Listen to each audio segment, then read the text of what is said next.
Out the grand new, not new, but Chinese plans to basically create a giant super grid all around the world. And this is part of a broader need the world has for an improved electricity grid to basically run the world that is supposed to shift away from fossil fuels.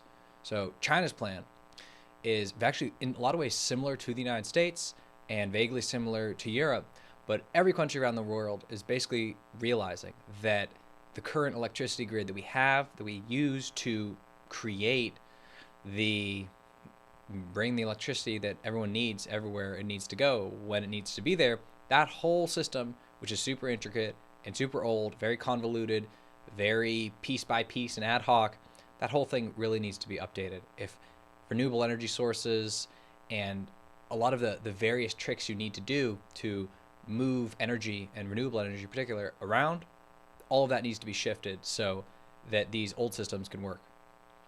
And China is on the absolute cutting edge of this.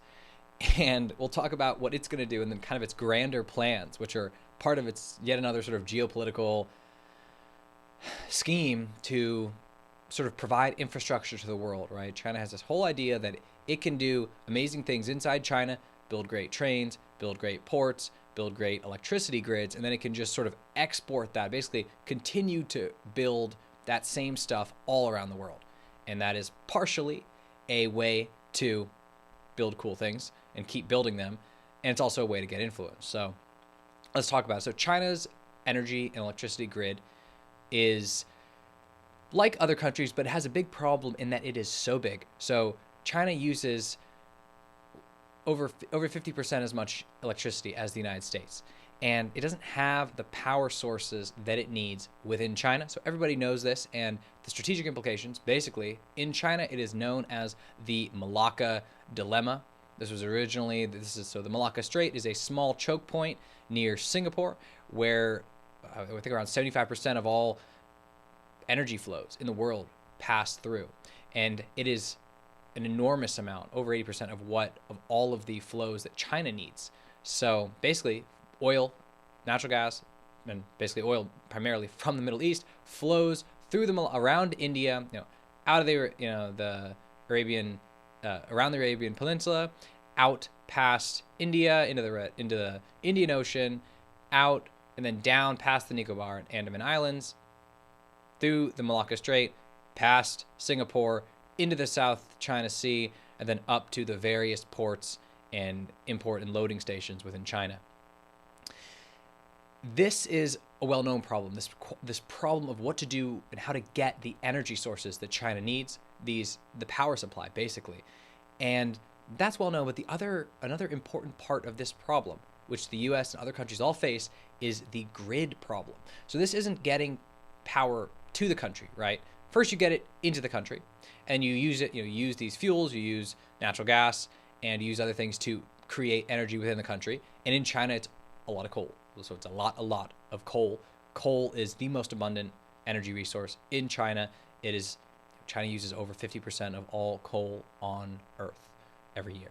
So keep that in mind when people are talking about the energy, how China will be a grand energy, renewable energy, green energy power in the future and all that. You should remember that it is using more coal than the rest of the world combined. And it's continuing to use coal, and it will probably use it throughout the decade, at least until 2026, 2027, without even seeing a decline, right? And actually, you'll probably see increases this whole period.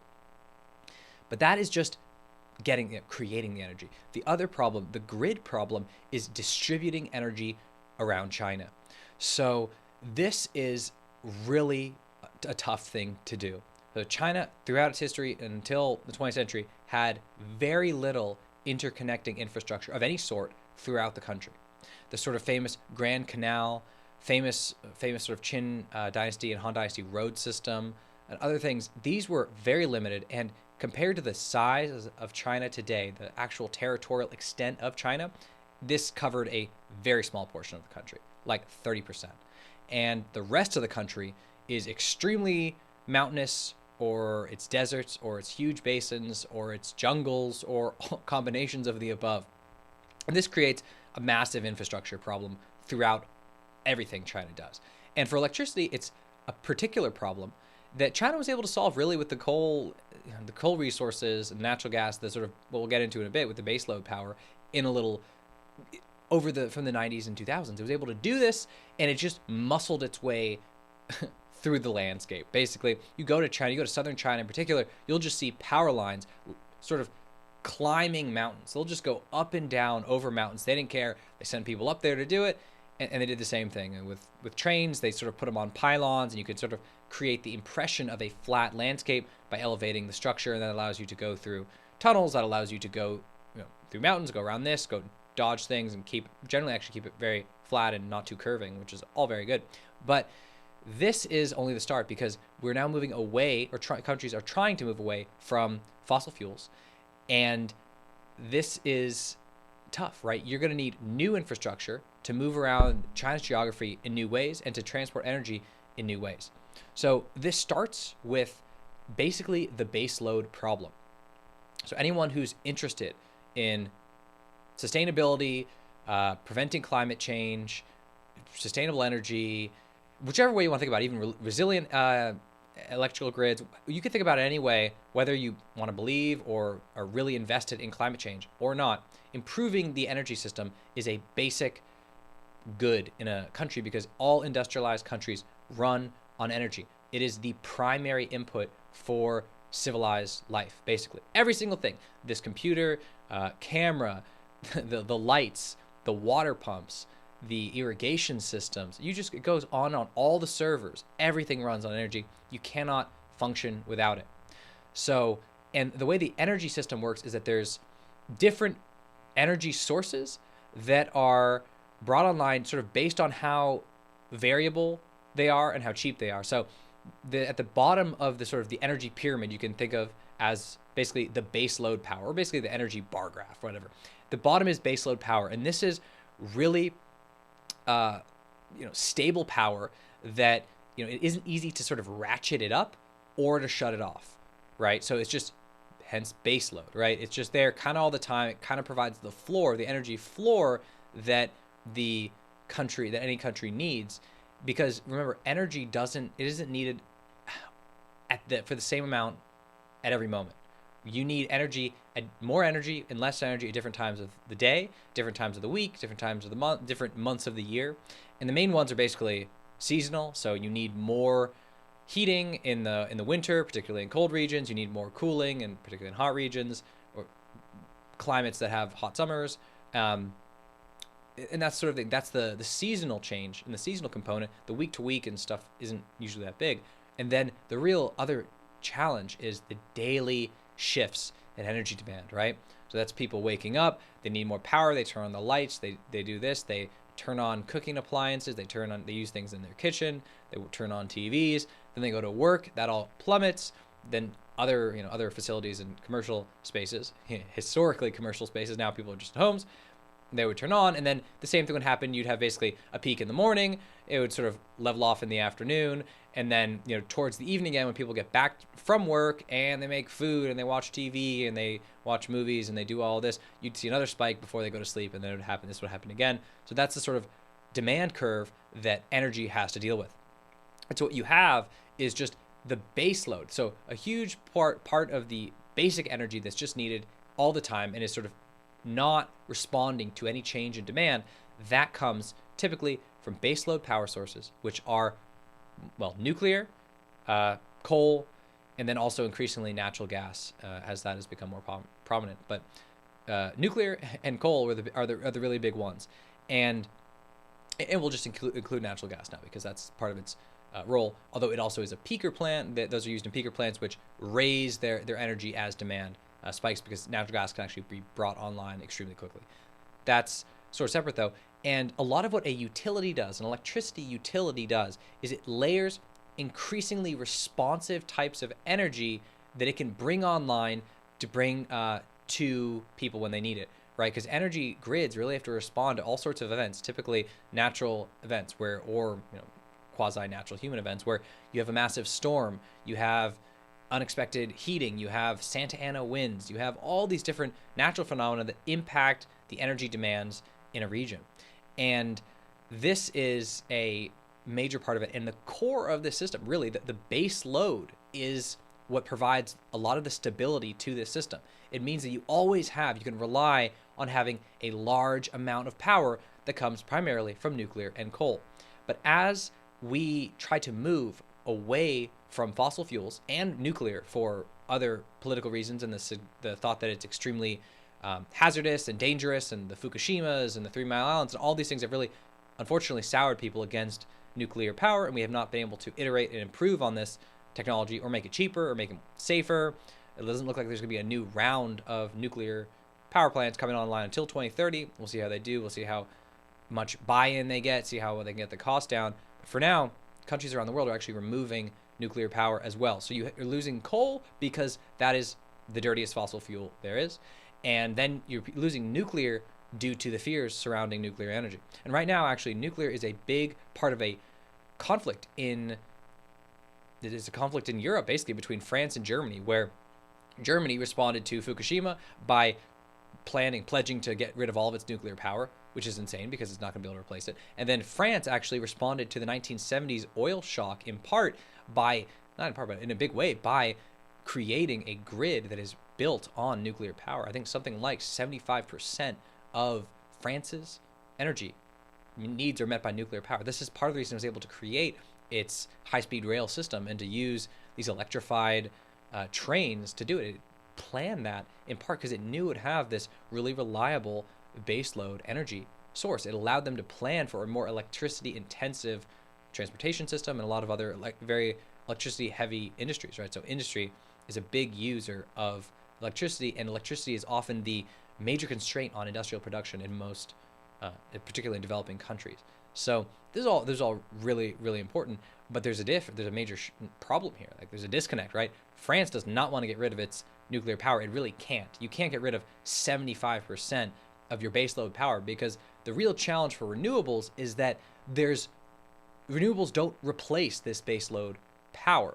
So what's basically, we'll get into the grid now in a second, but part of what's the major problem that people in the energy analysts and the grid operators, different energy producers, and even all these groups, they don't know how to replace this baseload power, right? Because something like solar it's not there all the time. There's an intermittency to both solar and wind that has to be corrected using basically batteries is the main plan right now. And so let's really get into it. So there's this problem of the broader sort of, in China, there's the problem of producing enough power and getting the fuel sources into the country. The only fuel source China has within its borders that it can use in serious amounts is baseload power is coal, but it needs to move away from coal. So it's going to have to import even more. That creates an energy import problem and a dependency.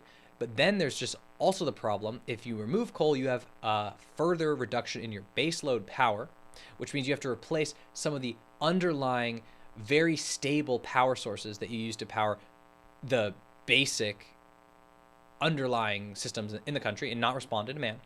And then finally, you have the grid. So if you want to use renewable energy sources, if you want to use solar and wind, whether it's offshore wind, whether it's onshore, whether it's solar on homes or large installations out in the desert, you need to transport all of this electricity. And in China, in general, what is happening is that if you can't really replace baseload power with, you can't replace it with renewable energy. So if you're replacing coal with renewable energy, you're not replacing the baseload power. You are replacing it with a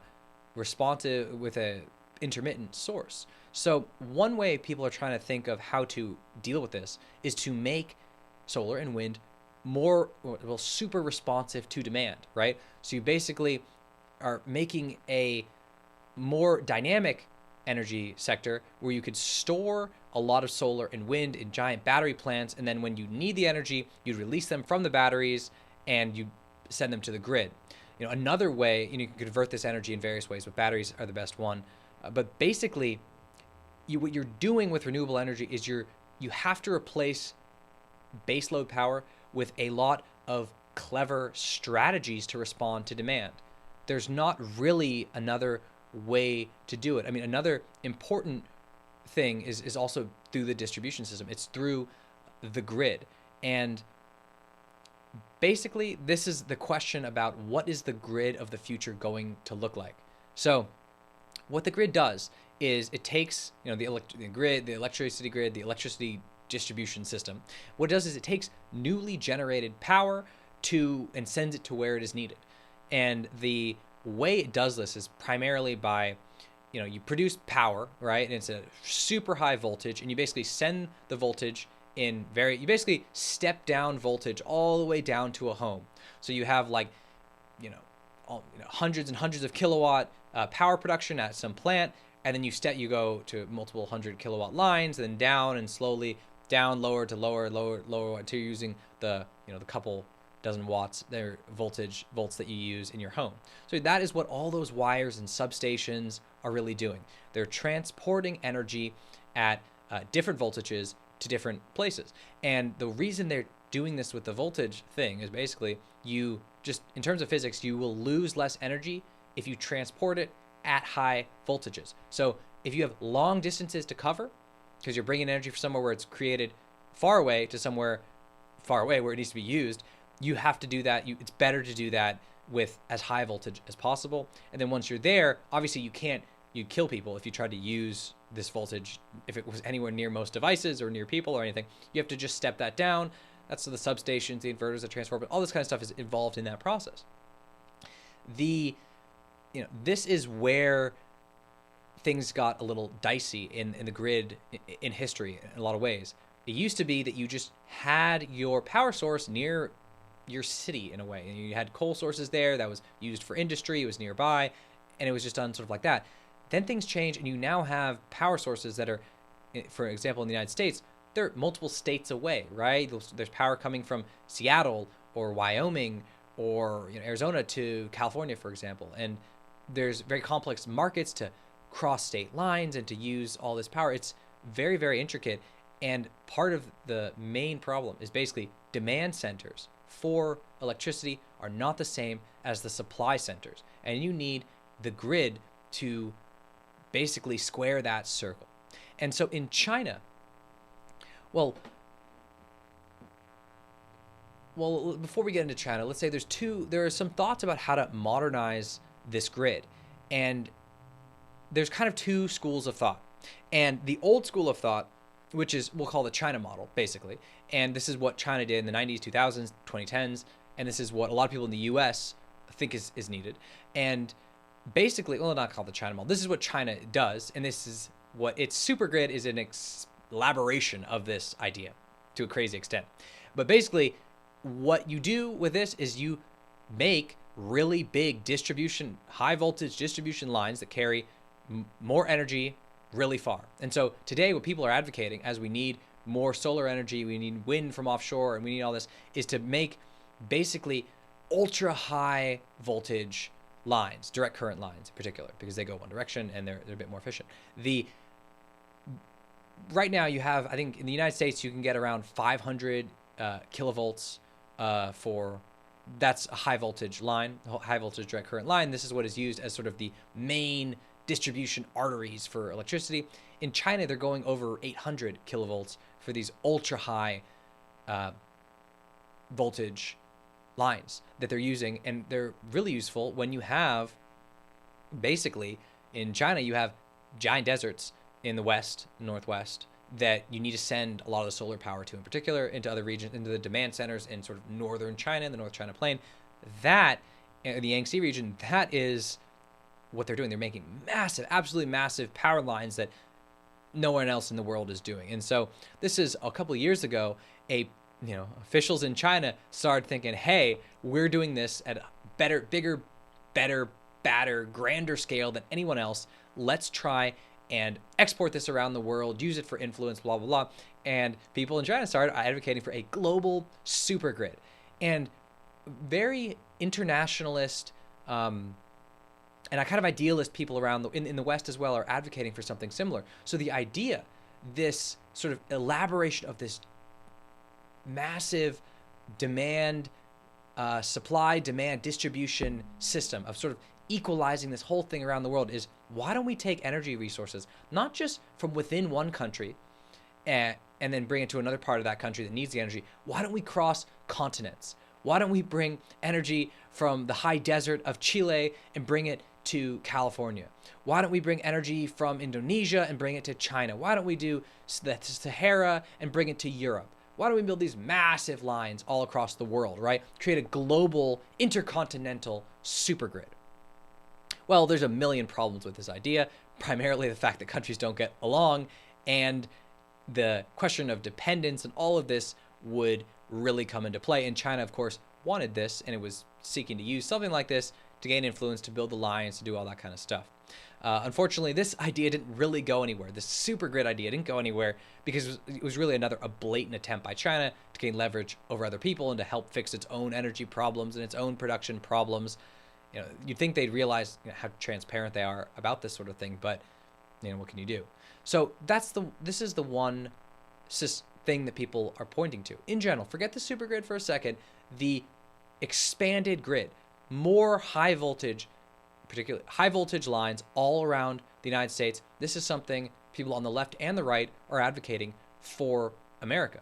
The challenge here is that unlike in China, you cannot just build power lines across multiple states, multiple counties, multiple cities, multiple federal regions, multiple land preserves, multiple protected areas easily. You can't do this easily at all. It takes an enormous amount of time, and there's a lot of people who have quasi-veto power over this project at any point. Recently, a project like this got shot down in the northeast of the United States because people in Maine didn't want it. And there's similar things like this everywhere. It is extremely, extremely difficult already to do land-intensive projects where you have all these environmental regulations around the impacts of various projects. Now you want to do even bigger projects, and you want to do them across multiple states, and it's just really, really tough. This is like often a 10-year or more project just to get the approvals to do it. This is not how it is in China. In China, you just build the project. This is more like the Tennessee Valley Authority. Well, back in the day, people don't know, the Tennessee Valley Authority was bringing flood control and navigation, and particularly electricity, to the Tennessee Valley, which is primarily in sort of, let's just say Tennessee, right? This is Huntsville. This is Redstone, the Redstone Arsenal. This is where Decatur is. This is Chattanooga, that part of the Tennessee River in the United States. That region, the Tennessee Valley Authority was built in the 1930s to help, developed or created in the 1930s to help industrialize and modernize this region. And a big way this was going to happen was through electricity production, initially by damming multiple parts of the Tennessee River to create power, hydroelectric power, to power all sorts of agricultural and other industrial goods and services and businesses. That was a big thing that it did. And the special thing about the TVA, the Tennessee Valley Authority, or TVA, was that it was empowered by law to basically move people out of the way.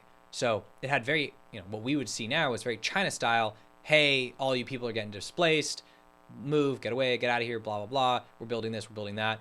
And that was part of the way things happened, right? So anytime things are actually really being developed in a country, especially if you want something like the U.S. highway system, or you want, damming multiple rivers, even trying to do these things in the U.S. now, it's a very, very heavily regulated and honestly over-regulated country, an over-litigated country, to do many projects like this. So it's basically, under current laws, it is basically impossible to build a real grid of the future in the way that, not at the super grid intercontinental style, but just in China in general is already pursuing.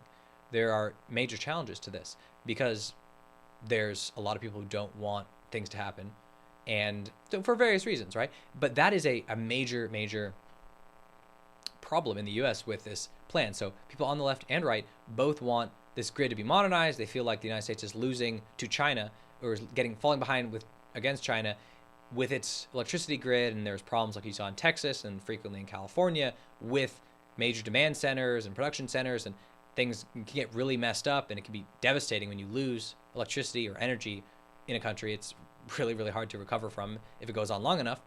That is a that's a real problem. So this model of just expanding, recreating a grid of the future, creating a grid of the future by recreating an updated and modernized version of what was built in the 20th century, that model, that's hard to do in the United States. And another model that has come up to try and fix or add another option to this whole problem is basically, you can call it like a micro distribution model, where it's all about creating more of a distributed grid.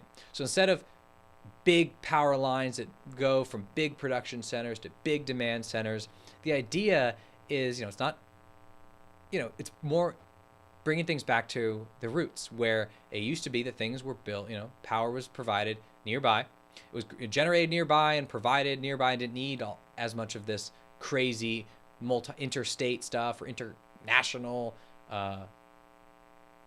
distribution networks. I mean, you didn't need that in the same way.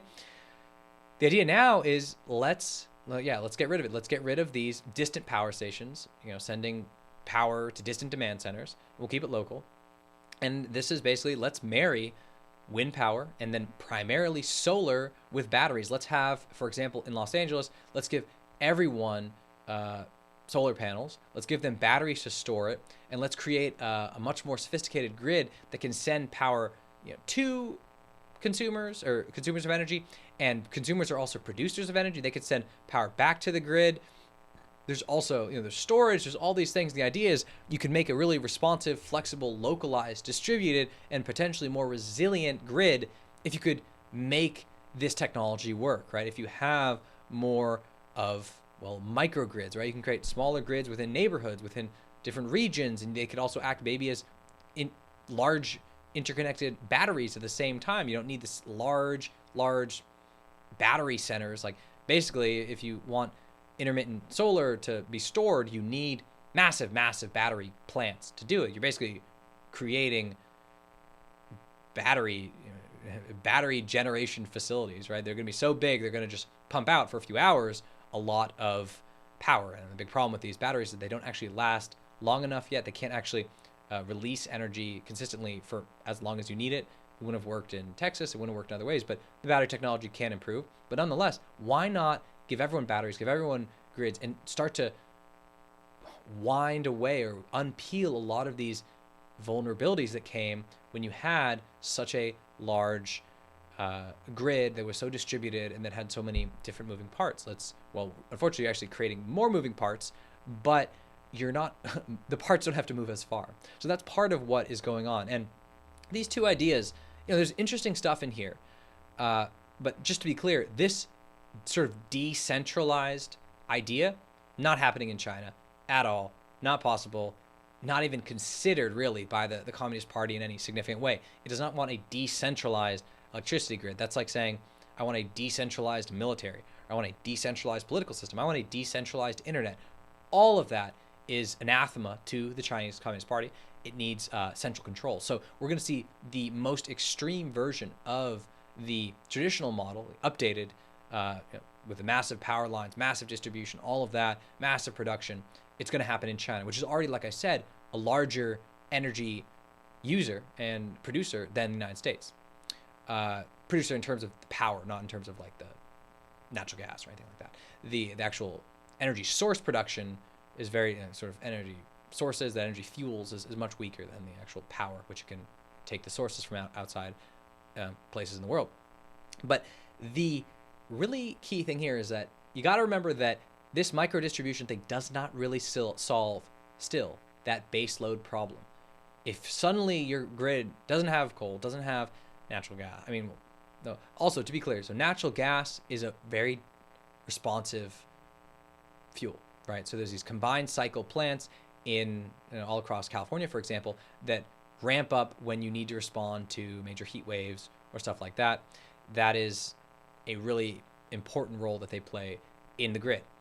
And they also can be used basically for baseload power as well, because they're far more reliable as baseload source than renewable sources. But the challenge again is that even if you have this micro distribution grid, you're still not actually solving for the baseload problem. You still are just reducing the overall amount of power that the country is using. You can ramp up this power, but you need this base load. You can't have solar, which is most prominent in the middle, the hotter, not in the morning, basically when you don't need the power, right? This is the classic thing with solar. The production curve does not match the demand curve at all. They're basically inverses of each other. So you have a lot of production, you have almost zero production when it's really cold and the sun isn't out in the morning. And then but that's also when you have a lot of demand when everyone's waking up and putting on all their devices, and then they all go to work and it's really sunny during the day when the homes are basically not being used. And then it changes again at night, the sun goes down, and that's when people need power again. The only way to solve this, even on the day level sort of demand shift, is with batteries, but batteries cannot solve the seasonal sorts of things, these larger, well, how do we ramp up enormous amount, let's say for the summer, for the winter, especially in places like northern China, Chicago, northern Europe, all this, it's a much, much bigger problem, and you also don't get the solar that you need. So there's wind, there's that, but it's a real problem. And so in general, there's these two models. There's the micro distribution, and there's the maxo distribution. Yeah, micro distribution and max distribution models. And basically, we're probably going to end up, you're going to need a combination of both. If we're actually removing baseload power, which isn't a very smart idea unless you can replace it, you're going to need both of these. And the truth is there's going to be both, but the majority of the investment is probably still going to go into old-fashioned power stations, because a lot of these, particularly grid operators, utilities, they don't know how to manage and monitor and develop these sort of microgrids. They're very different. They're not actually, we don't actually have a structure, a corporate structure, a management structure, utility structure that is designed to really create these or operate them. And especially when you only think about power when it doesn't work. This is a classic industry like safety in aviation, where you're punished when things go wrong and you're just totally ignored when things are going right. So if you have been any grid that does this whole distribution, creates a more novel micro distribution model, it's going to be really in trouble if something goes wrong. It's going to have to explain basic questions about the base load and why did you let this happen and why didn't you think about this, and they're going to avoid it. So this is a big reason why we have a global energy crisis lurking behind our green energy revolution. We're not replacing the base load power, and the basic sort of distribution questions of electricity and responding to demand, they're going to be more difficult. They're getting more difficult sort of every month, every year. So the cost of replacing just energy production globally by 2050 is maybe $14 trillion, because it's energy. I mean, it's an enormous energy. This is a multi-trillion-dollar industry. If you go look at the most profitable companies across, even in the advanced world, go look at France, most profitable company, Norway. You go to all sorts of countries, the energy, their main energy national or quasi or corporate champion energy producer is probably at the top, or top, near the top, always, because it is such a lucrative, necessary industry.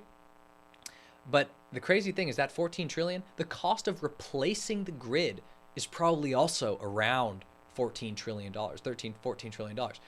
It depends. I mean, these numbers are very speculative because they're going across decades. And you could say, oh, there'd be massive advances and things, but you actually look at the way the regulatory system is set up, this could even be a low ball. It could be so difficult just to even get through to building these things. You don't ever get the scale, you never get the economies of scale, you never get iterations in development. You basically get where nuclear power is, where you don't actually build enough of these power plants to improve them. You don't go through enough generations of iteration and sort of safety improvements, efficiency improvements, cost improvements, that you're stuck with a very, very solid power source, but one that people don't rely on or don't trust. And the truth is, without actually funding, this is a crazy project. Even doing a renewable energy transformation of the world, if we don't have a grid that can do it, this is a bit of a crazy project, and you need the economies of scale. So this is why China is going to be so prominent in people's minds going forward, because like I said, it has the scale, It has the serious, crazy need. It has the government control. It has the government need for centralization. And finally, it has the government ability to just do what it needs to do, right? It's the TVA on steroids. It can just build whatever it needs wherever. That is what we're going to see. But unfortunately, this isn't an area where China is going to be the world's electric grid factory. I mean, it's kind of ironic. China doesn't produce enough electricity. It doesn't produce enough, coal. No, not coal. It doesn't produce enough oil or natural gas to meet its own needs. And so it's importing power from the rest of the world. But then it wants to sort of export the ability to send that power around to other countries, right? It wants to export an electricity grid when other countries like the United States and Qatar and others, they actually export, or Russia, they export actual power. It's a very odd way to sort of muscle in on a value chain, and clearly a way to get influence. But the truth is, it's not going to become the electric grid factory of the world, because you can't actually build these things in other countries as easily as you can in China. And if the places China can build things easily, in random authoritarian countries, tin pot dictatorships, all that kind of thing, there's a lot of problems, right? Well, first of all, you get immediately hit with all sorts of accusations. You're associated with terrible regimes. You don't know if you're going to get payment back. You have no idea if there's going to be political stability. There's problems for both China's perception and China's ability to actually execute on these projects. So in general, I mean, China's not going to be able to set the standards. It's always another thing China's interested in. It wants to basically be at the cutting edge of a lot of industries so it can set the standards that are used in the industries, and hopefully force the world and the globe and various countries to move along with its systems, move along with its standards for how the Internet of Things will work, or AI will work, or high-speed trains will work, or advanced electronics, or different interconnection. It just goes on and on. Every sort of thing, they're always trying to get a position to set the standards. But it's very deliberate, and people kind of notice that, and it won't, in general, be able to create, China won't in general be able to create international or intercontinental power lines, right? This was an idea, got prominent maybe around 2018, 2019, and they had sort of grid managers for the state grids in China talking about how they'd build a grid for the whole world and blah, blah, blah, and everyone would need Chinese grid power and all this stuff. And they rapidly toned that back because it just sounded ridiculous. It was the most overt, obvious version of this anyone's ever seen. But this is really a real challenge. I mean, the reason China was able to actually push this, and the people in China, again, it's not that China's just crazy, and I often kind of laugh at the things that they're doing, but in general, there is a perception of it within China and in many countries around the world that makes it seem very reasonable. China looks at its ability to get things done, laughs at the fact that most countries can't get things done, and just says, hey, how about we just do it for you? And it's not a terrible idea in general. Just this time isn't going to work. And people should get ready also for people around the U.S. to say for years and years, we're going to hear this. We need a new grid. We've been hearing it already for a decade. The U.S. needs a new grid, needs to modernize the grid, needs to improve the grid. It needs to do this, it needs to do that. Problem with this is the basic regulatory framework in the U.S. doesn't let this happen. You're going to need a massive federal bill that will streamline approvals. You're going to have to basically muscle in on states or in local communities' prerogatives to get this done. It's going to become a very messy thing. That is the way it works.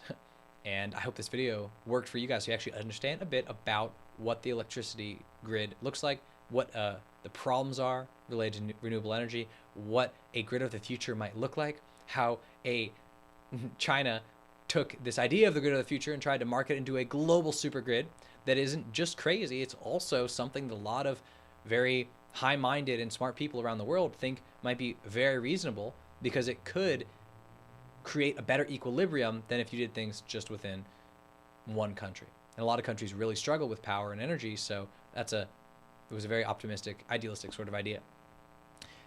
Anyway, I hope this was interesting, and definitely like the video. Definitely subscribe if you want to hear more. Put on notifications so you don't miss anything to see what China's up to. And until next time.